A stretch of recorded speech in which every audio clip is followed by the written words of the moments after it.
Nothing really screams blues music like a white guy with a fade haircut wearing a Lacoste polo, but that doesn't mean I can't feel the rhythm of the blues in my heart. So I'm going to be rocking out this awesome D'Angelico Deluxe Atlantic through my Mesa amp, and it's going to sound like this.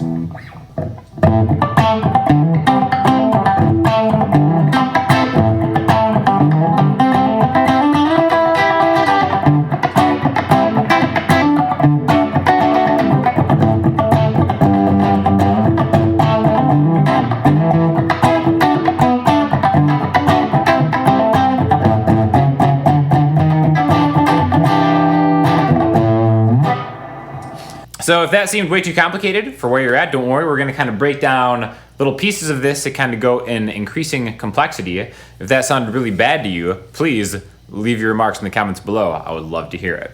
Anyways, this is all about the 12-bar blues. Okay, I've done videos on this before, and just to kind of breeze through the structure, we have different numbers of bars for 3 different locations, the 1, the 4, and the 5, okay?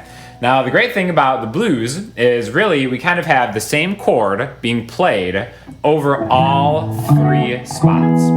So when we hear the blues in A, which is what we're doing, most of the time that means we're going to use the A7 chord and then go to the 4 of whatever A is, 1, 2, 3, 4. You just take the major scale, right? So the 4 of A is D, so we have D7. And then the 5, D, D sharp, E, E7. So A7, D7, E7. Okay, now the great thing about making this really easy is we're combining these 7 chords with the minor pentatonic scale. Minor scales over major sounding chords is kind of like a big sound of the blues. So let's start with this A again, okay? All we're gonna do is take notes from the A major scale, but with one exception. We're gonna flatten the 7 because that's what gives it that dominant 7 sound. So 1, 2, 3, 4, 5, 6, flat 7, all right? And if we got 4 counts for a bar, we're just gonna go 1 and 2 and 3 and 4 and. Okay, so basically all that is the 5th fret on the E string, it's octave, the 5th fret on the D string, and then the 7th fret on the A string. So we have the first note of the scale, the octave, the flat 7, and then the 5. Okay, so those are just notes in an A7 arpeggio. Now what we haven't done, we haven't added the very special note that makes it either major or minor. If we wanted to go major, it would be the major 3rd of A, which is the 4th note here. If you wanted it to be minor, it would be the minor 3rd. So, you know, we can do a major blues, minor blues, whatever. All we have to do is kind of work in the ambiguity, the blues ambiguity of these intervals, these spaces between notes. So we can just kind of fill our bars with.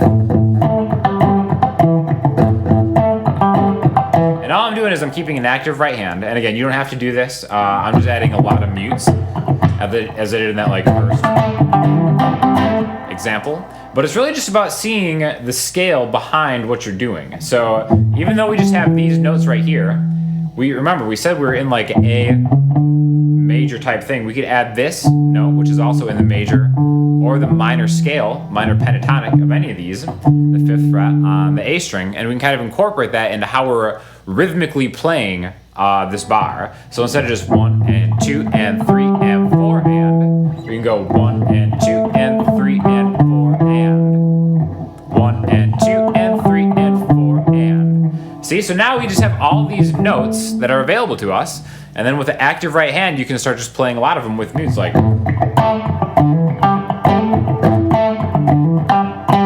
And now another thing that you'll notice when I'm playing this, I'm really only using 2 frets for a lot of these.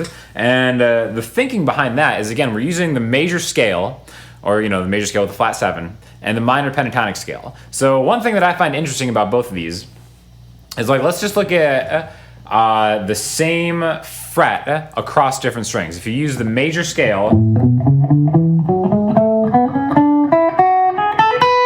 that 7th fret is all the way down. All those notes are kind of at our disposal. Now, if we use the A minor pentatonic scale,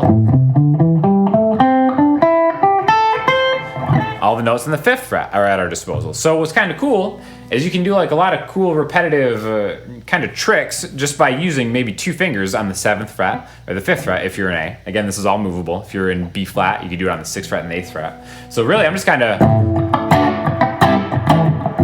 moving around.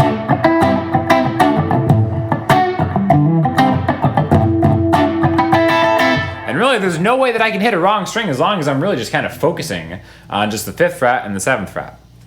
I do think the one thing that you might kind of want to avoid is maybe the 7th fret on the high E string. Maybe if you want to make that the 8th fret to make it more minor pentatonic-y. I feel like that's very bluesy. Like, I feel like that sounds a little bit better than that, because again, that's that minor third, which again, minor third, blues, totally a thing, right? So now I'm just filling a bar with this kind of randomly going back and forth, rooting on an A, because I need 4 bars of that in the 12-bar blues. I'll link you to another video on just like the structure of the 12-bar blues, because I don't want to get too far into it. But yeah, there's just this A note, 1 and 2 and 3 and 4 and 1 and 2 and 3 and 4 and 1 and 2 and 3 and 4. Okay, so that was 4 bars of just really randomly just coming back to the A note, establishing this is a bar of 1, and then kind of filling, embellishing with anything on this 5th and 7th fret, okay? So fill those bars however you want. Another cool thing about the blues, especially when you're coming, let's take this 5th note, 5th fret on the A string and the 7th fret on the A string as an example. We can connect those, right? That's something you've probably heard in a lot of turnarounds. We can kind of incorporate that in. You know, that little chromatic walk. Again, but it's really just kind of jumping back between the 5th and 7th frets. 2, 3,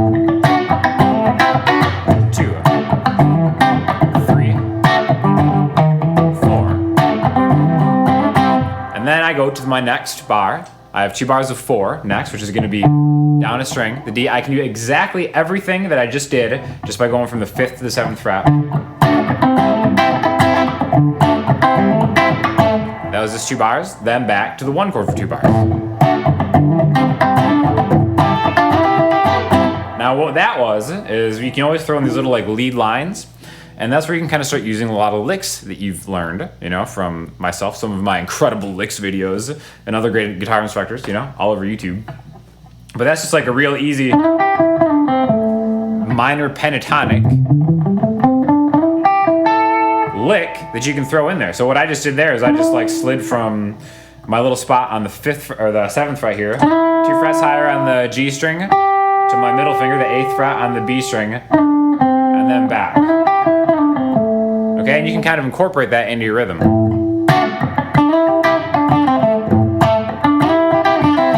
Okay, I'm just really just adding it to that bar. Now this is kind of like a busier style of playing, which maybe if you're in a band, it can be too much at times, but definitely if you're just kind of like just rocking it, I think it's a fun way to do, because I remember when I was first learning blues songs, it's like, okay, I'm really just making my way to the turnaround and just trying to have my attention kept until I get to the turnaround. Like, I remember the first couple blues rhythms I learned were just like, and then, you know, that's cool and that's great for that style, but it's like, you got to do so many bars of that before you get to like the cool turnaround part that it's almost like, you know, you mentally check out sometimes. So this is a good way to kind of stay busy. You're still practicing things. Maybe if you don't even ever use it in like a band context, it's still something that's really kind of interesting that you can incorporate a lot of your lead playing stuff into, right? So again, we have these 2 bars of the 4, 2, back to the 1. Okay, now that last thing that I want to talk about on this 1 chord is, remember, dominant 7 is that kind of special bluesy note, the blues sauce that we're talking about here. Okay, so really, you know, if you don't want to get too far into scale degrees, the one thing to take from this is the dominant 7 is going to be 2 frets away from the root note. Remember we said that was a flat 7 in the major scale. Again, if my root note is the 5th fret of the E string, it's dominant 7, it's flat 7, is going to be the 5th fret of the D string. That same note, an octave lower, is going to be just 2 frets behind where you start. So if you want to kind of make a little more action, like you're on this 1 chord, you can always go back down, a step down below it, and that's going to be that dominant 7, that flat 7 note that you can kind of lead into it. I'm just playing this as an octave.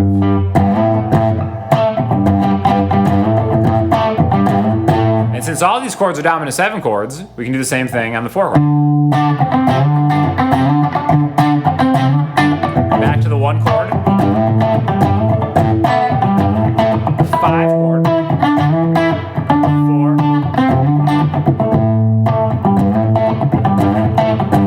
So that's just kind of like a really easy way to just really think of one other note in there, and you're already getting a little more action, making the rhythm, I think, a little bit more interesting, right?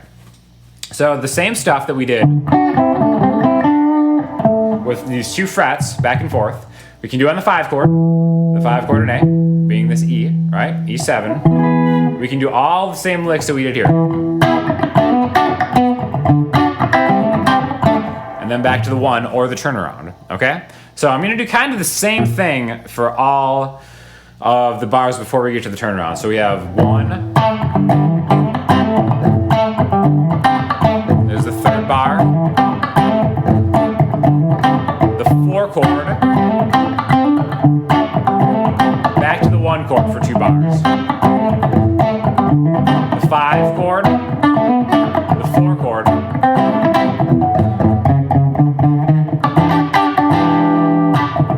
and then we'll do that turnaround. The turnaround is really easy. Again, it's 2 bars worth of anything you want to do to rock out. 5E, 4A, 5A, 6A, E, 7 sharp 9, the Jimmy chord, if you've seen this before. It's really awesome chord that's really not hard to play. 7A, 6D, 7G. Pinky's on the 8th fret of the B string. Okay? So, that's the whole thing. Really, experiment with however you want. You can do 1 bar of that one thing that we just started. So 1 bar of this, the 2nd bar, that minor pentatonic thing, and then the 4th bar into the 4 chord. And that's just those pentatonic things. Again, you can use the same pentatonic over any one of these chords. Back to the 1, the 5, 4, into the turnaround, then back.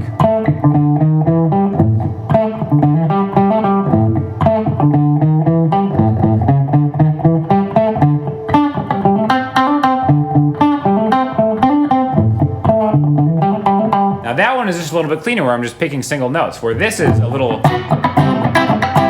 looser. I'm just kind of double stopping through it. I'm not even totally worried about exactly which strings I'm hitting. I'm aiming for a spot, and then just kind of letting my strumming hand just be real active. And that kind of gives it a little funkier, bluesier sound. So you're kind of double stopping through pentatonics. Different ways to look at it. I just kind of wanted to break down some of the rhythmic things that I was doing in other blues videos that some people had questions about. And basically it's all about just kind of getting creative, seeing these as chords, but also as pentatonic scales that you can add to those chords, and then just kind of rocking it out. So if you have any questions or comments, hit me up in the comment section, Instagram, Twitter, the website. I'll talk to you all soon. Thanks a lot.